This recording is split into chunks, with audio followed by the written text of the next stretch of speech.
여호와의 교회가 가드 사람 오베데돔의 집에 석 달을 있었는데 여호와께서 오베데돔과 그의 온 집에 복을 주시니라. 어떤 사람이 다윗 왕에게 아뢰어 이르되 여호와께서 하나님의 궤로 말미암아 오베데돔의 집과 그의 모든 소유에 복을 주셨다 한지라. 다윗이 가서 하나님의 궤를 기쁨으로 메고 오베데돔의 집에서 다윗성으로 올라갈새 여호와의 궤를 맨 사람들이 6걸음을 가매 다윗이 소와 살진 송아지로 제사를 드리고 다윗이 여호와 앞에서 힘을 다하여 춤을 추는데 그때에 다윗이 배 에봇을 입었더라. 다윗과 온 이스라엘 족속이 즐거이 환호하며 나팔을 불고 여호와의 궤를 메어오니라. 여호와의 궤가 다윗성으로 들어올 때에 사울의 딸 미갈이 창으로 내다보다가 다윗 왕이 여호와 앞에서 뛰놀며 춤추는 것을 보고 심중에 그를 업신여기니라. 여호와의 궤를 메고 들어가서 다윗이 그것을 위하여 친 장막 가운데 그 준비한 자리에 그것을 두매 다윗이 번제와 화목제를 여호와 앞에 드리니라. 다윗이 번제와 화목제 드리기를 마치고 만군의 여호와의 이름으로 백성에게 축복하고 모든 백성 곧 온 이스라엘 무리에게 남녀를 막론하고 떡 한 개와 고기 한 조각과 건포도 떡 한 덩이씩 나누어 주매 모든 백성이 각기 집으로 돌아가니라. 다윗이 자기의 가족에게 축복하러 돌아오매 사울의 딸 미갈이 나와서 다윗을 맞으며 이르되 이스라엘 왕이 오늘 어떻게 영화로우신지 방탕한 자가 염치 없이 자기의 몸을 드러내는 것처럼 오늘 그의 신복의 계집종의 눈앞에서 몸을 드러내셨도다 하니 다윗이 미갈에게 이르되 이는 여호와 앞에서 한 것이니라. 그가 내 아버지와 그의 온 집을 버리시고 나를 택하사 나를 여호와의 백성 이스라엘의 주권자로 삼으셨으니 내가 여호와 앞에서 뛰놀리라. 내가 이보다 더 낮아져서 스스로 천하게 보일지라도 내가 말한 바 계집종에게는 내가 높임을 받으리라 한지라. 그러므로 사울의 딸 미갈이 죽는 날까지 그에게 자식이 없으니라. 오늘의 사무엘하 강의 8번째 시간입니다. 미래학자 엘빈 토플러는 부의 미래라는 책을 좀 오래전 시간에 책을 썼습니다. 그가 그 책을 통해서 말하고자 하는 건 뭐냐면 부의 공간적인 이동에 대해서 얘기를 합니다. 앞으로 시간이 가면서 전 세계의 달러가 어느 방향으로 흘러갈 것인가에 대해서 관심을 갖고 책을 쓰기 시작했어요. 그가 예측하기로는 아시아, 즉 이 중국이 이 세계의 달러들을 다스리고 지배하게 될 것이다 라는 예측을 합니다. 근데 뭐 별로 기분은 안 좋지만 그의 예측대로 차이나 머니의 위력은 여러분이 알다시피 대단합니다. 중국은 2000년대 그 초부터 정부 주도로 쪼우추치 들어보셨습니까? 쪼우추치라는 이 세계화 정책을 전략으로 삼고 추진하고 있습니다. 지금도 강력하게 엔진 동력이 되어서 추진하고 있어요.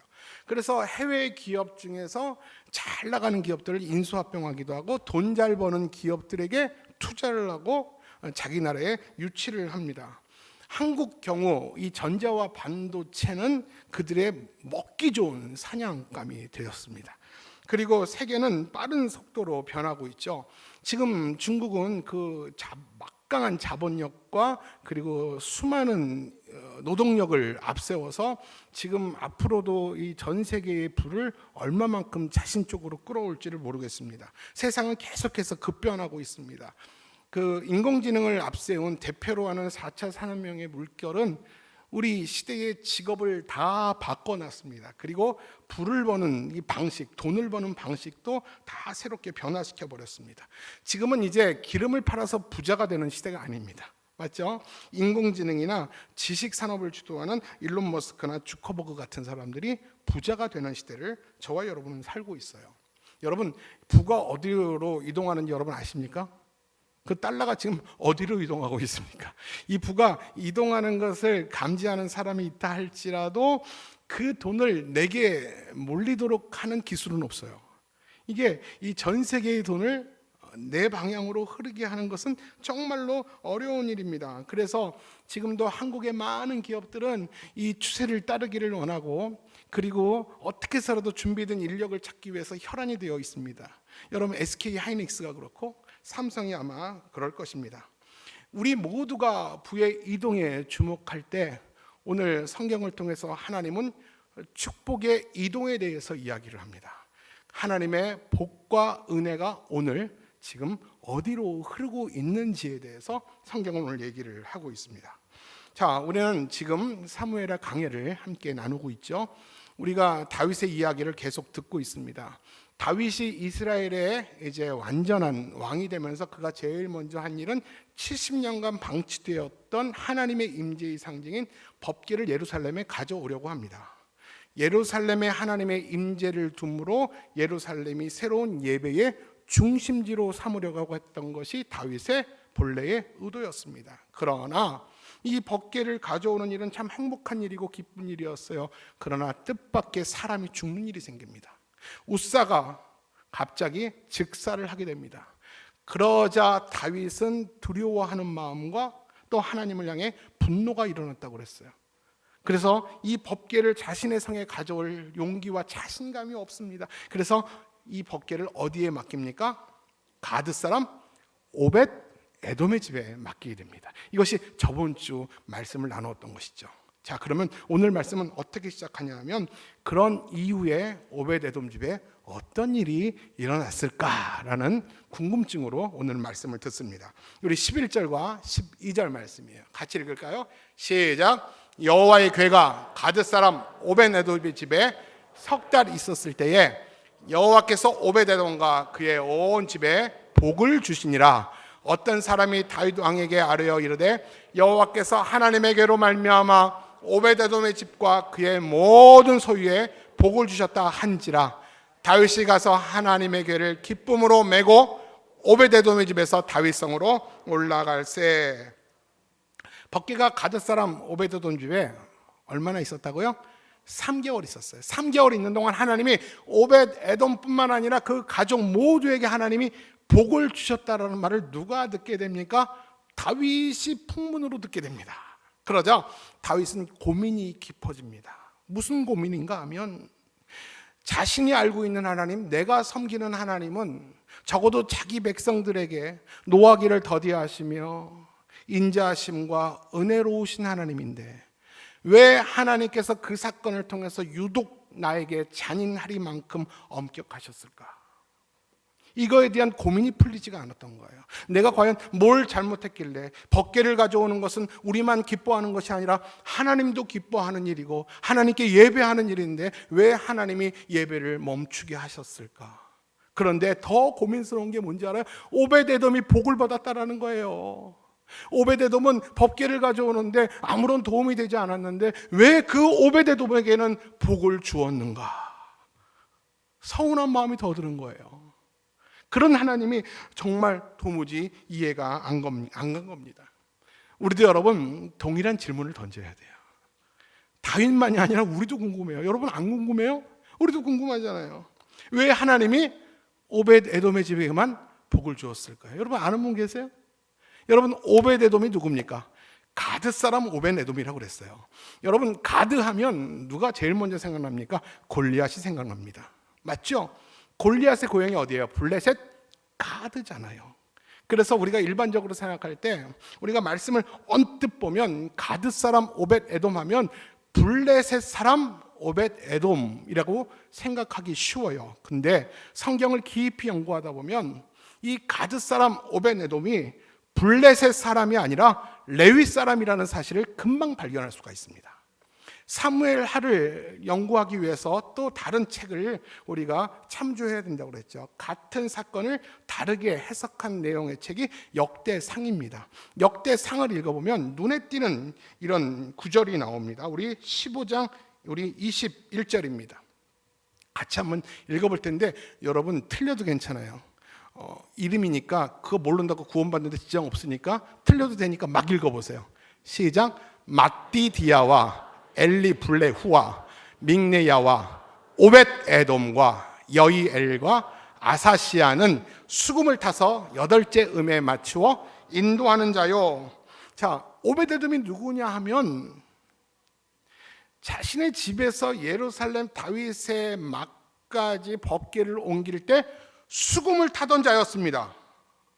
그렇기 때문에 오베데돔이 어떤 자인가에 대해서 조금 더 연구를 해보면 여호수아서 21장에 오베데돔의 이름이 나와요. 그의 조상은 뭐냐면 그핫 자손이에요. 그핫, 고핫 딱 같은 말이에요. 고핫 자손이며 레위 지파 사람 중에 한 명이에요. 그렇기 때문에 저는 궁금했어요. 왜 법궤를 블레셋 사람에게 맡겼을까? 난 가드를 블레셋으로 생각했을 때 저는 그렇게 생각했는데 이 사실을 깨달으면서 모든 문제가 해결되기 시작했습니다. 오벳에돔은 레위 사람이에요. 레위 사람이기 때문에 그 법궤를 합법적으로 다룰 수 있는 자격이 있는 사람이 바로 오벳에돔이었다는 거예요. 자, 그렇다면 우리는 이런 상상을 할 수 있어요. 그렇다면 오벳에돔이 법궤를 3개월 동안 자신의 집에 모시고 있었는데 어떻게 모셨을까에 대해서 상상할 수 있어요. 여러분, 어떻게 모셨을 것 같아요? 그는 법궤의 가치를 아는 자예요. 법궤를 어떻게 모셔야 되는지 부모로부터 그는 교훈을 받은 자입니다. 자신의 집에 법궤를 모셔놓고 하나님 앞에서 수금을 타며 하나님을 예배하면서 그 시간을 보냈다고 저는 상상을 합니다. 바로 그것이 하나님께 기쁨이 되었고 하나님이 그 오베데돔을 축복한 이유가 되었다고 저는 믿습니다. 그렇다면 우리가 이 사건을 통해서 알 수 있는 중요한 결론을 내야 될 것 같아요. 여러분, 하나님이 오베데돔 집에 왜 복을 주셨습니까? 많은 사람들이 어떻게 생각하냐면 다윗이 버리고 간 법궤를 오베데돔이 거두었더니 하나님이 복을 주셨더라. 또는 다윗 약 올리려고 하나님이 오베데돔에게만 복을 주셨더라. 아니에요. 우린 여기까지만 말씀을 듣더라고요. 하나님의 임재를 모신 오베데돔이 블레셋 사람이든 누구든 상관없어요. 하나님의 임재를 모신 오베데돔이 복을 받았더라. 여기까지만 성경을 끝내는데 그렇지 않아요. 하나님이 오베데돔에게 복을 주신 이유는 예배자에게 주신 하나님의 축복이었어요. 다윗은 오베데돔의 집에 복 받았다라는 이야기를 듣고 그가 깨달은 것이 있어요. 3개월 동안 답답했던 그 마음이 확 열리면서 깨달은 것이 있어요. 내가 하나님의 법궤를 잘못 섬겼구나. 내가 하나님 앞에 온전하게 법궤를 모시지 못했구나. 그러면서 깨달은 게 뭐냐면 앞으로 내가 하나님을 어떻게 섬겨야 될지에 대해서 구체적으로 깨닫고 그가 바로 용기를 내어서 한 일은 뭐냐면 오벳에돔의 집에 가서 법궤를 다시 가져온 일입니다. 다시 실수하지 않겠다라는 겁니다. 같은 실수를 반복하지 않겠다라는 겁니다. 다시 용기와 해답을 찾고 법궤를 다시 가져옵니다. 우리 역대상 15장 13절 말씀이에요. 시작. 전에는 너희가 매지 아니하였으므로 우리 하나님 여호와께서 우리를 찢으셨으니 이는 우리가 규례대로 그에게 굳이 구하지 아니하였음이라 하니. 결국 하나님이 우사를 징계하신 것도 하나님이 잘못된 예배를 멈추시게 한 것도 결국 우리를 심판하는 것이 목적이 아니라 다윗과 그 사랑하는 백성들에게 하나님을 예배하는 법을 평생 잊지 않게 하시려고 우리에게 교훈하시는 하나님의 사랑의 채찍이었구나라는 사실을 다윗이 비로소 알게 됩니다. 그렇습니다, 여러분. 하나님은 다윗과 자기 백성을 사랑하셨어요. 그렇기 때문에 다윗의 잘못을 그냥 넘어가지 않았어요. 오늘 다윗의 잘못을 넘어가면 다윗과 이스라엘 백성들은 계속해서 하나님을 틀린 방법으로 예배할 거기 때문에 하나님은 그 잘못을 고쳐주시는 거예요. 블레셋 사람들이, 교회 담장 너머 사람들이 예배를 어떻게 드리는가 하나님은 관심 없어 합니다. 블레셋 사람들이 법궤를 수레에 옮겨도 하나님은 그들을 살려주셨어요. 근데 하나님의 백성이 법궤를 수레에 싣고 함부로 손을 만지는 것에 대해서 하나님은 허락하지 않았어요. 왜요? 하나님은 자기 백성과 사랑하는 예배자들을 향하여 요구하시는 엄격한 예배의 기준을 한 번도 양보하거나 포기하지 않으셨다라는 거예요. 다윗은 이 사건을 통해서 크게 두 가지를 깨닫게 됩니다. 하나님의 임재와 영광을 인간의 욕심에 이용해서는 안 된다는 사실이죠. 여러분, 우리끼리 톡 까놓고 얘기해 볼게요. 우리끼리 톡 까놓고. 여러분, 다윗이 이스라엘의 전체 왕이 된 이후에 하나님의 임재의 상징인 법궤를 예루살렘에 가져오는 것이 순전히 하나님의 영광만이었을까요? 아니면 자신의 왕권을 강화하기 위해서 그 자신의 욕심이 숨어 있었을까요? 다윗이 안 돼봐서 모른다는 말을 하지 마세요. 저는 분명히 의심하고 있는 것은, 합리적 의심은 그의 숨은 의도조차도 하나님께 영광이 됐어야 되는데, 이것을 가지고 자신의 어떤 왕권의 어떤 자리에 도움이 될 거라는 그런 욕심에 이용을 했다고 저는 생각해요. 자신이 드러나지 않는 욕심까지도 하나님 앞에 철저히 회개하게 됩니다. 하나님의 임재와 영광 앞에 내 욕심이 이용하면 안 되겠구나라는 사실을 또 하나 깨닫고요. 그리고 하나님의 교회, 예배는 분명히 우리를 향한 하나님의 축복입니다. 맞습니까, 여러분? 그러나 그것을 잘못 따를 때 화가 된다라는 사실, 하나님 앞에서, 예배 앞에서 두려움과 떨림이라는 그 마음을 다윗은 배우게 되는 것입니다. 여러분, 우리가 예배를 참 많이 드리죠. 여러분, 매번 예배를 드릴 때마다 하나님 앞에 두려움과 떨림이 있습니까? 익숙함으로 너무 예배가 무뎌지지 않았습니까? 예수는 그리스도 창조의 아버지를 부를 때 더 이상 내 마음에 울림과 떨림이 여러분 여전히 계십니까? 다윗이 그랬어요. 틀린 열심으로, 틀린 익숙함으로 그 법궤를 다루다가 그가 예배에 실패한 이후에 그가 비로소 깨닫게 된 것은 하나님의 존전 앞에 두려움과 떨림을 배우게 된 것입니다. 결국 다윗은 법궤를 오벳 에돔의 집에서 다윗성으로 다시 옮겨옵니다. 근데 재밌는 것은 13절 말씀이에요. 보겠습니다. 시작. 여호와의 궤를 맨 사람들이 6걸음을 가매 다윗이 소와 살찐 송아지를 제사로 드리고. 자, 여러분, 이 말이 무슨 말입니까? 제사장이 그앗 자손이 법궤를 맸어요. 6걸음 가면 멈추어서 송아지와 소의 제사를 드립니다. 또 6걸음 가면 소와 살찐 송아지의 제사를 지냅니다. 또 6걸음을 가면 소와 살찐 송아지의 제사를 지냅니다. 여러분, 한번 상상해 보세요. 오벳 에돔의 집과 다윗 성이 거리가 만만할까요? 저는 그렇지 않다고 봅니다.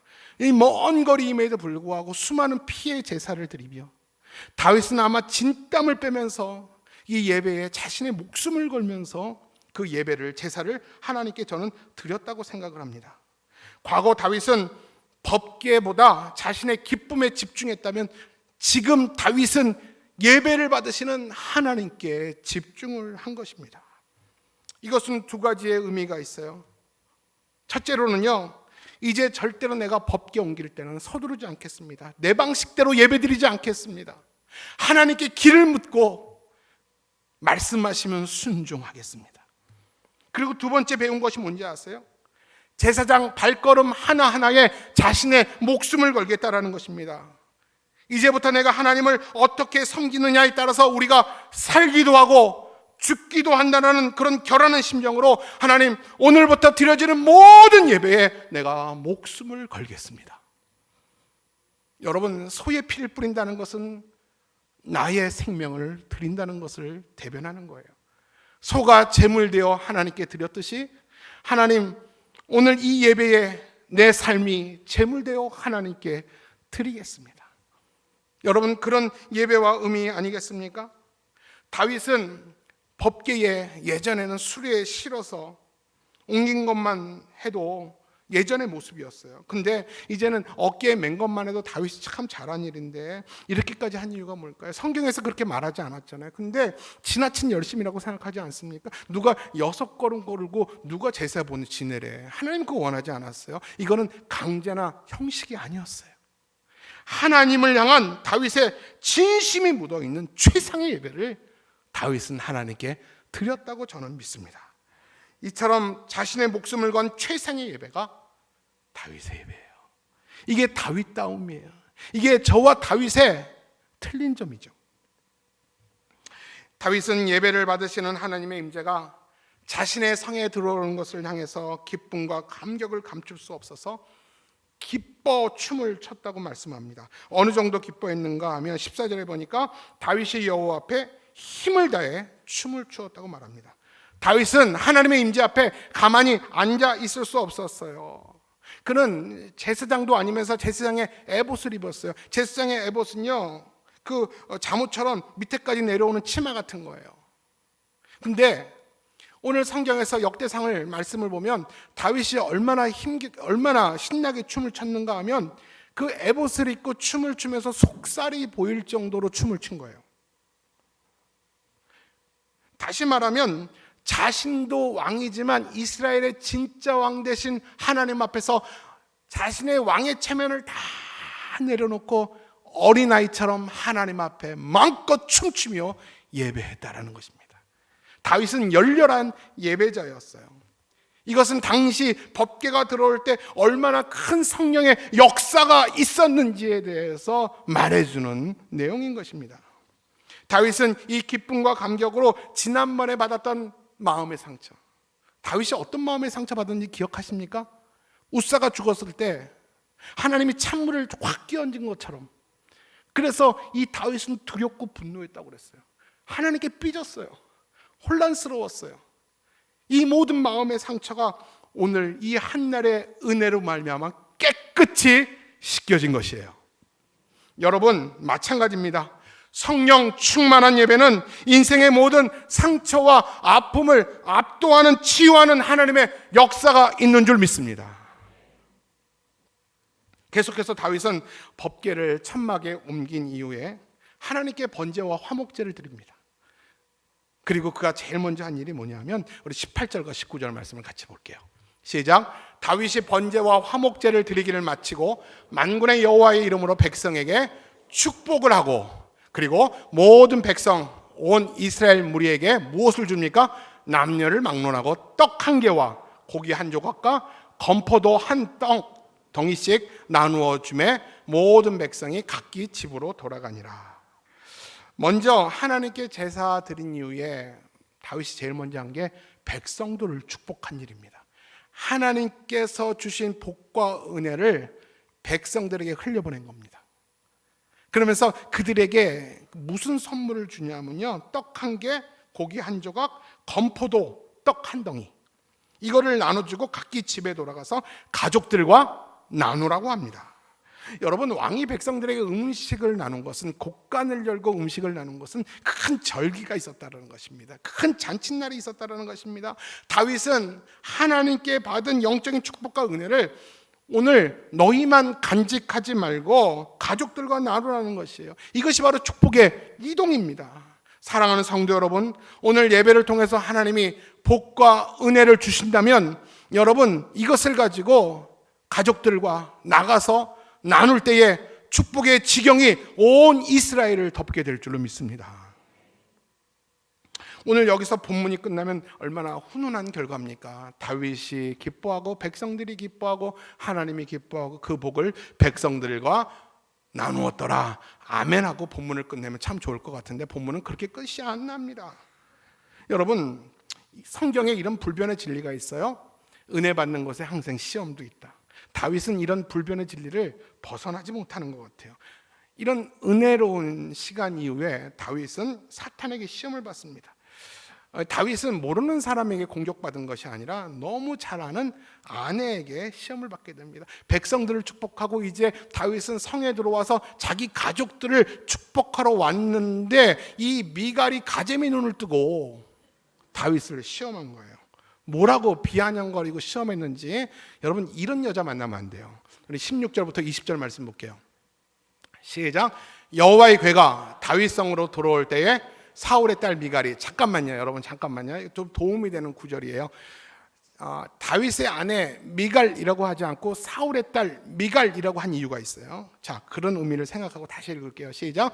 여호와의 궤가 다윗성으로 돌아올 때에 사울의 딸 미갈이 창으로 내다보다가 다윗 왕이 여호와 앞에서 뛰놀며 춤추는 것을 보고 심중에 그를 업신여기니라. 20절도 볼게요. 시작. 다윗이 자기 가족에게 축복하러 들어오매 사울의 딸 미갈이 나와서 다윗을 맞으며 이르되, 뭐라고 비아냥거리는지 들어보세요. 시작. 이스라엘 왕이 오늘 어떻게 영화로우신지, 방탕한 자가 염치 없이 자기 몸을 드러내는 것처럼 오늘 그의 신복이 계집종의 눈앞에서 몸을. 여러분, 여기서 다윗의 아내인 미갈, 근데 오늘 성경의 저자는 다윗의 아내라고 안 하고 사울의 딸 미갈이라고 합니다. 여러분 오늘 본문을 읽으면서 사울의 딸 미갈에 뭐가 문제 있는 것 같아요? 그의 자세와 태도가 분명히 문제 있다는 것을 여러분이 알게 될 것입니다. 여러분 문제의 발단이 어디부터 시작됐냐면 잘 들어보세요. 왜 다윗과 미갈 사이에 이런 갈등이 생겼는지, 가정 안에서 왜 불협화음이 생겼는지 잘 들어보세요. 문제의 발단의 시작은 어디부터냐 하면 여호와의 궤가 예루살렘에 들어오는데 모든 백성들은 다 거리에 나가서 하나님 앞에 춤을 추며 예배를 했어요. 그런데 정작 다윗의 아내인 이 미갈은 나가지 않고 창으로 구경하며 심중에 다윗을 업신 여겼다고 했습니다. 여러분 이것이 문제입니다. 성령의 역사하는 자리, 교회가 부흥하는 자리에 함께하지 않았다라는 것이 문제인 것입니다. 그러니까 다윗이 그 당시 얼마나 은혜로 충만했는지를 몰랐던 거예요. 하나님이 그 당시 성령의 역사가 얼마나 강력했는지 이 미갈은 알 턱이 없었습니다. 그렇기 때문에 단지 왕으로 채통을 지키지 않고 계집종들 앞에서, 많은 사람들 앞에서 배꼽을 보이며 속살을 보이는, 그러면서 춤추는 그런 채통 없는 왕을 보면서 겉으로 비난한 것이 미갈이었습니다. 그러자 다윗은 그의 비난에 뭐라고 말합니까? 21절 22절입니다. 시작. 다윗이 미갈에게 이르되 이는 여호와 앞에서 한 것이니라. 내가 내 아버지와 그의 온 집을 버리시고 나를 택하사 날 여호와의 백성 이스라엘의 주권자로 삼으셨으니 내가 여호와 앞에서 뛰놀리라. 내가 이보다 더 낮아져서 스스로 천하게 보인다 할지라도 내가 말한 바 계집종에게는 내가 높임을 받으리라 한지라. 아멘.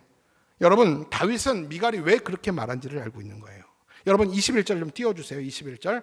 자, 거기서 어떤 키가 나오냐면, 그가 하나님이 너 아버지와 너의 온 사울 집을 버리시고 나를 택한 것은 바로 하나님 앞에 이런 예배의 중심을 하나님이 알았기 때문이다. 다시 말하면 미갈 안에 사울의 피가 흐르고 있기 때문에 아버지 사울처럼 하나님의 기름 부음 받은 자를 업신여기고 참송하는 그의 아버지의 죄성을 네가 닮았다라는 거예요. 이걸 지적하는 겁니다. 너는 내 아내이기 전에 사울의 딸이구나. 죄적인 DNA가 네 안에 있었다는 거죠. 네 아버지 사울도 기름 부음 받은 나를 그렇게 죽이려고 했는데 그 죄성이 너에게도 이어졌구나. 나는 하나님 앞에 이렇게 순전하고 어린아이처럼 예배를 드림으로 많은 사람들이 나를 비난한다고 할지라도, 계집종이 나를 비난한다고 할지라도 나는 하나님 앞에서 하는 것이기 때문에 나는 하나님 앞에 더 뜨거운 예배자가 될 수 있다. 더 낮아져도 나는 상관없다 라고 말하면서 그의 비난을 거절합니다. 여러분, 늘 마귀는 우리가 은혜 받을 때 항상 가장 가까운 사람을 통해서 공격해요. 이것이 마귀의 전략이죠. 가장 잘 도와줘야 될 사람부터 배신과 아픔을 당합니다. 그렇게 해야지만 아프고 치명타를 줄 수 있기 때문에 마귀가 우리 옆에서 나를 가장 아프게 합니다. 여러분, 우리도 마찬가지예요. 은혜를 받는 거 중요합니다. 임직자가 되는 거 정말 중요합니다. 그러나 은혜를 쏟지 않고 지키는 것도 어쩌면 더 중요할 수 있습니다. 은혜 받은 이후에, 임직 받은 이후에 말씀과 기도로 복과 은혜가 누수되지 않도록 자신을 거룩하게 지켜야 됩니다. 멀리서 여러분을 향해 돌 던지지 않아요. 가장 가까운 사람, 내 편이 되어서 나를 응원해 줄 수 있는 그 누군가에게 내가 시험을 당한다 할지라도 여러분을 지킬 수 있는 영적인 무장감이 여러분에게 있기를 주님의 이름으로 축복합니다. 오늘 본문을 정리해 보면요, 다윗이 법궤가 자기 성에 들어올 때 힘을 다해서 춤췄다고 했습니다. 이것은 오직 하나님께만 올려드리는 다윗의 열정적인 예배였습니다. 그리고 15절에 보면 백성들도 즐겁게 환호했다고 그랬습니다. 이것 또한 온 백성이 성령 충만하여 하나님 앞에 예배 드린 것을 말씀합니다. 이렇게 법궤를 중심으로 기뻐하고 춤춘 것이 예배라고 한다면, 이제 예배가 백성들 삶의 중심에 이제 시작이 된 것입니다. 그리고 법궤를 중심으로 기뻐하고 춤춘 것이 예배라고 한다면 오늘 본문의 세 명의 인물을 우리는 비교하고 싶어요. 여러분, 첫 번째 이 다윗은요, 예배를 인도하며 예배를 시작한 사람이며 예배의 열렬한 예배자입니다. 그러나 우사와 미갈은 예배에 있어서 부정적인 역할을 감당한 사람이에요. 그들은 예배를 드릴 수 있지만 예배를 드리지 않은 사람이에요. 여러분, 우사를 기억해야 돼요. 우사는 법궤를 관리했던 사람이에요.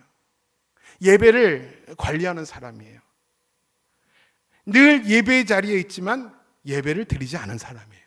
예배에 너무 익숙한 거예요. 예배가 너무 익숙하여 무뎌졌어요. 마음을 다해서 진심으로 예배를 드려본 경험이 없는 거예요. 미갈 역시 예배를 드리지 않고 비판적으로 예배를 관찰한 사람이에요.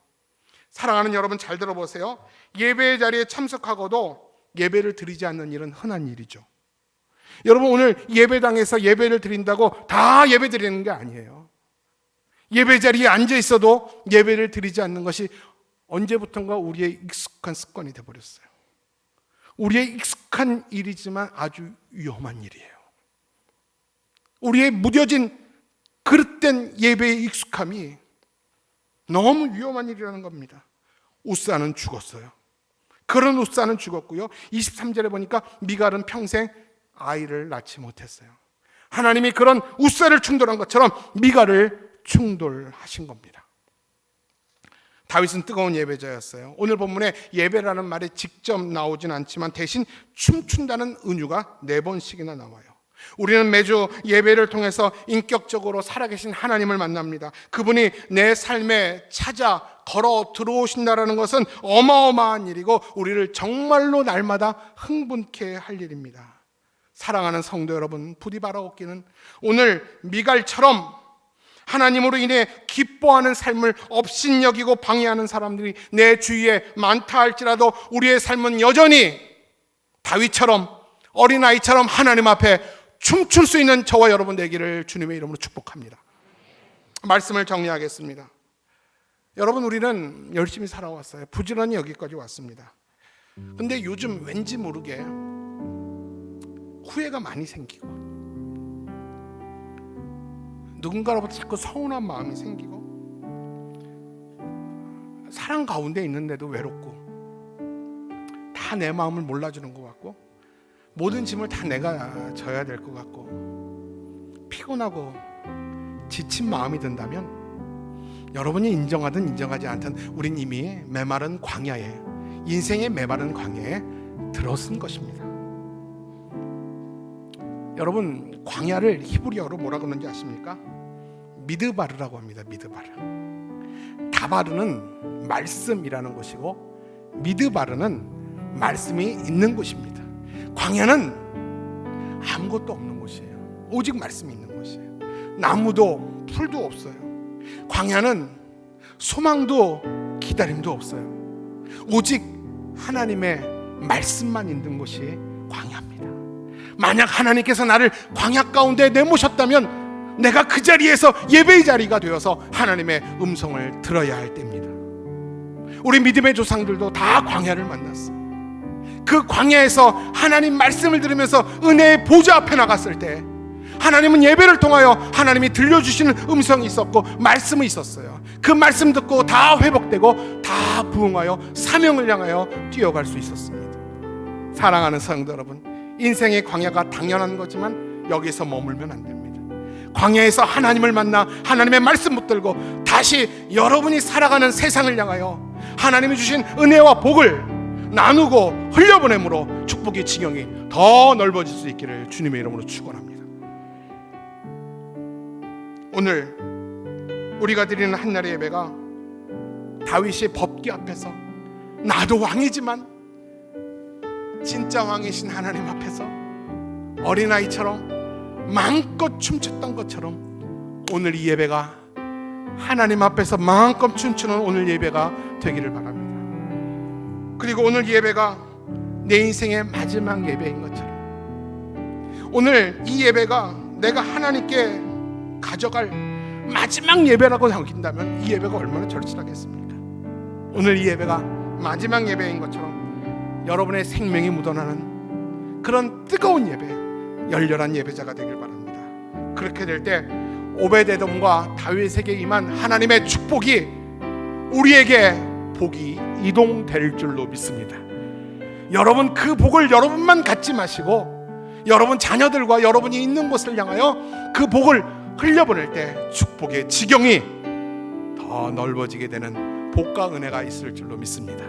사랑하는 성도 여러분, 우리는 예배를 끝나면 이 문을 열고 세상에 나가 주님의 증인으로 제자로 살아가게 될 것입니다.